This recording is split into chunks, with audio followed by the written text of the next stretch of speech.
This young man's life was about to change forever, and you won't believe why, after graduation, he would have a dangerous accident that would put his life in jeopardy.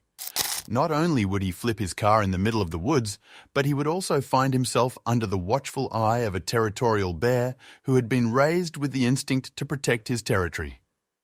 He had not had a complicated life, but perhaps that was what made him different. The bear had been brought up in a life of constant struggle and survival in the wild.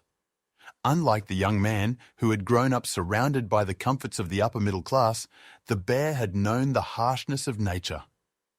The young man had a successful father who provided him not only with an education, he had an accident and was lying on the ground. The bear heard his moans and did clearly his life was set up to be that of a successful man, but he lacked that extra push.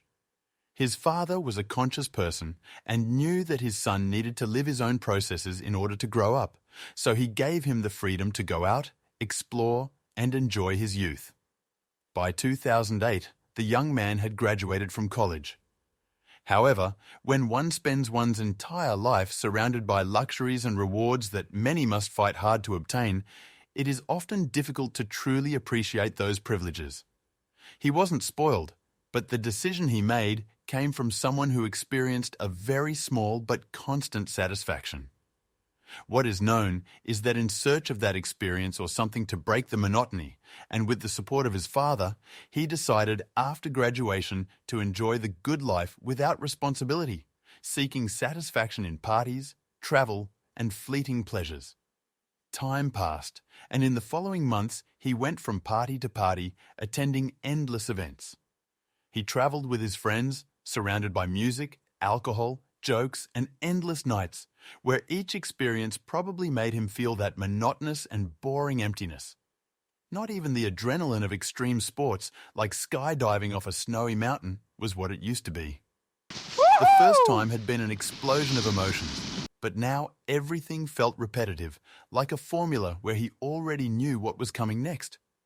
At a party, perhaps a bachelor party or a post-graduation celebration, with music blaring in his ears, laughter and voices blending into a chaos of meaningless fun, he made a decision that would probably change his life in the future. Could I have some peace, even for a moment? These words led him to a resolution. He spoke to his father, and the next day he finally did what he felt he had to do. And it wasn't more money or more fun, but a real experience. He decided to go on a road trip, to travel across the country, even into nature. He wanted to get away from the big cities and the crowds, to seek something beyond the reach of the comfort that had always surrounded him. Without hesitation, he spoke to his father, who offered him his SUV with a smile, as if he could see his son's first steps toward maturity. With the SUV loaded and his decision made, the young man drove out of town with the window down, the music playing and the wind caressing his face. Not knowing where he was going, he stepped on the gas, not caring what his destination was, because he needed this journey. Did the young man really know what he was doing? The forests are full of wild and dangerous animals, including bears, creatures capable of killing a man with a single bite, especially if it's a territorial animal determined to protect what's its own. The bear that guards the forests is unlike any other. With a rather tragic past, it roams the forest lands with great care and a presence as imposing as it is terrifying, hunting and defending against any threat. Occasionally, however, it will pause to sniff something on the ground or sit by a stream to drink water, its gaze lost in the distance. When there are no intruders to challenge it, life in the forest flows peacefully. The usual wildlife, including birds, deer, and other creatures, have learned to coexist with the latent threat of the great bear. But the bear is not entirely alone. From a distance, sometimes unknowingly and sometimes with the certainty of being watched, it is under the gaze of a man Dot. This man was part of their territory. He was not a threat. He was not a problem. He was simply an inhabitant of this forest. He is the ranger, the steward of the land, someone who, like the bear, lives to protect it. Both fulfill their roles. The bear by instinct, the man by vocation and duty. But unlike the animal, The ranger carries the weight of years on his shoulders. He walks carefully through the forest, alert for the slightest disturbance. Even at his age, the ranger was part of the wilderness, just one of the animals. His step, his rhythm, even his silence seem to belong to this ecosystem. During his solitary rounds, he is a constant observer of the changes in flora and fauna. And although he doesn't show it, he watches the bear with more than just caution, because like the animal, he doesn't forget. Years ago, a she-bear lived in these woods. It was fierce, aggressive, especially when hunting, because it had something to protect, a small cub. The ranger vividly remembers the day when everything changed. He witnessed a tragedy. A group of hunters killed the bear. From a distance, he saw the tiny cub trying to help its mother, nudging her with its little snout, unable to understand that she was no longer breathing. That day, something changed in the ranger, and something changed in the little bear.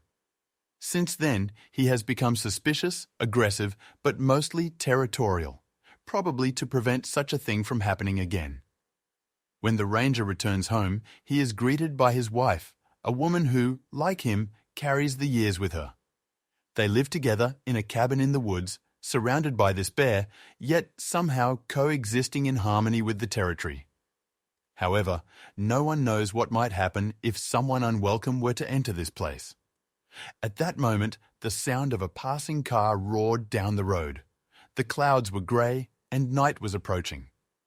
But none of that mattered to the young man driving his SUV down a lonely highway surrounded by towering trees that seemed to close in around him. Loud music blared from inside the vehicle as he rolled down the window to feel the fresh breeze on his face. The road was empty. Fortunately for him, there wasn't another car in sight, nor any sign of human life. Just him, the wet asphalt from the first drops of rain, and the endless forest. A situation that was both addictive and almost hypnotic in the way the trees passed him by, a soothing monotony that at the same time created peace for him. But it is here where we see the disruption with nature. The bear was by the lake, the same one it used to visit to drink water and gaze at the horizon with a distant stare. Its paws were submerged in the water when it raised its head. Its ears swiveled toward a sound in the distance. An engine, loud and steady, but irregular. A loud noise broke the mood of the forest. A loud crash, an intense thud had been heard. By that time, the park ranger felt uneasy. He kept glancing at the clock with a hint of desperation. What did the man want? Something that also bothered his wife, who was wondering the same thing as raindrops began to fall from the sky. And, as it often happens, the clouds turned into a fierce storm, with water droplets pelting the car. But this seemed to matter little to the young man, who kept the music loud and sped along the road until, suddenly, a deer appeared among the trees, leaping unexpectedly onto the road.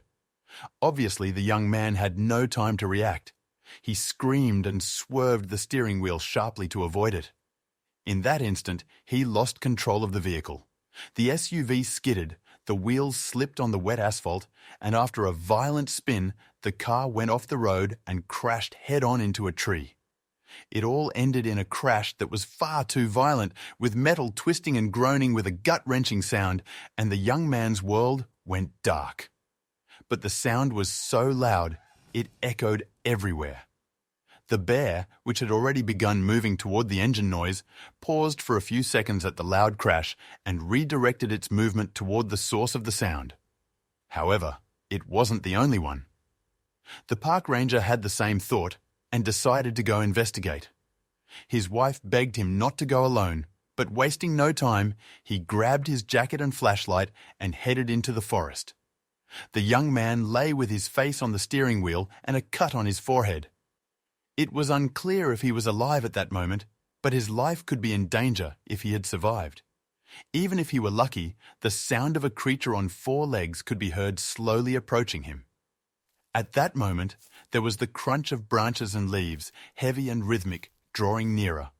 A perfect prey for a young man who had only been seeking new thrills. And then the figure of the bear appeared.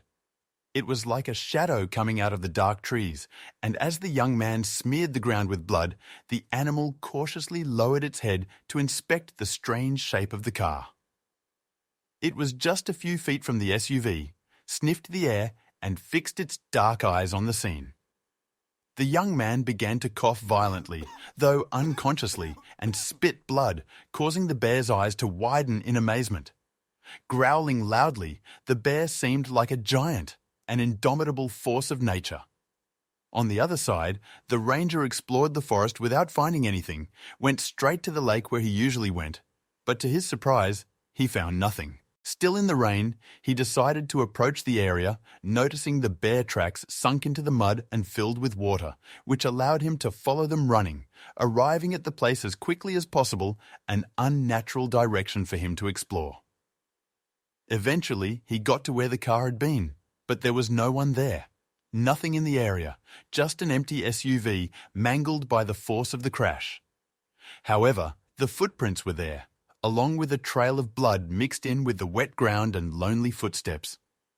At that moment, the forester became alarmed and ran away. What had happened to the boy? Where had he been taken? The young man was waking up, though his gaze was filled with confusion. Was he at the mercy of the bear? What was happening to him? He had woken up in a house, lying on a simple bed, wearing clean and dry clothes in a completely unfamiliar place. He was confused. Now he was in a rustic-looking house with wooden walls, a strong smell of the forest, and the lingering sensation of rain. It was clear that he was in a country house, but nothing about it made sense to him. He tried to get up, but it was too difficult. Soon he heard footsteps approaching the room. He feared it might be something bad, but the person who entered was the ranger himself. An older, robust man carrying a steaming bowl of soup and wearing a calm expression. The man approached cautiously, watching him for a moment before placing the soup on the table beside the bed. He did not speak immediately, but his calm smile and friendly manner put the young man at ease. During the meal, the first thing the ranger asked was if he remembered anything that had happened, but the young man had no idea. The last thing he remembered was crashing into a tree. After eating, he carefully stood up and asked the man if he was the one who had rescued him. The ranger replied that he hadn't. As they walked into the living room, the young man noticed deep claw marks in the wooden floor, as if something large had been there repeatedly. When they stepped outside, he was shocked.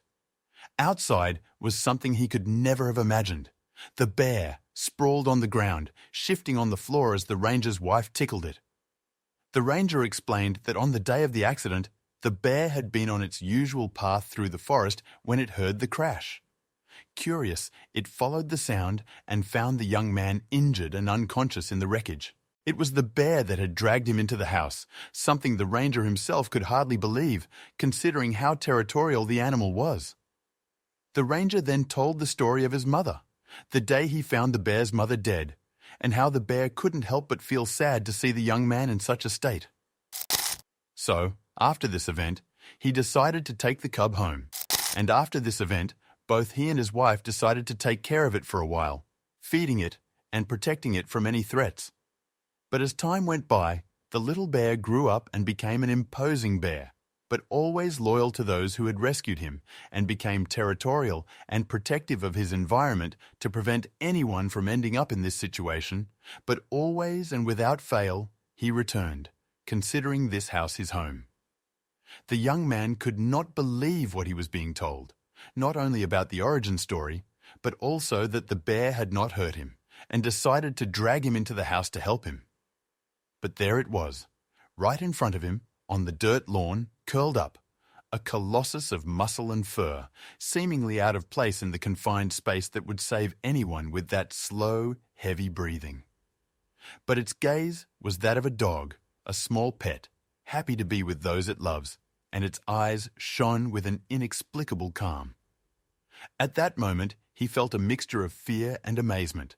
It was strange, but the animal didn't move, and with that simple gesture, he understood that he had been given a second chance, just as the bear had been given a second chance to do what he couldn't do with his mother. An overwhelming experience, even more so in a world as wild as the fauna and nature. For the first time, he had the chance to experience something he had never had before, the chance to appreciate what he had. The young man stayed a few days to recover, and during that time, he began to get closer to the bear. At first, he watched from a distance, impressed by his almost domestic behavior.